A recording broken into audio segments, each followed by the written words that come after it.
Port కడతా ఉంది. Srikakulam one day will become a Bombay because of the port. రామాయపట్నంలో port వస్తా ఉంది, మచిలీపట్నంలో పోర్ట్ వస్తా ఉంది. Machilipatnam will some day become another Bombay Jagan కట్టిన పోర్టుతో.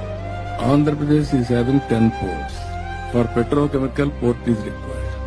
Green energy for export, again, port is required. So both are possible, as you rightly mentioned. Now there is a huge demand also we have to create. Feed the Machilipatnam port, which is also progressing at a very, very brisk pace.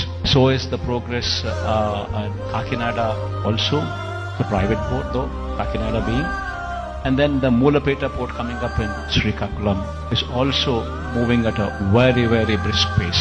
3 of them are coming up in government sector, 1 of them is coming up in private sector. All 4 are moving at a very, very brisk pace. Port వస్తేనే బాగుపడే ప్రాంతాల అధ్యక్ష బాబనపాడు, మచిలీపట్నం, ప్రకాశం జిల్లాలోని రామాయపట్నం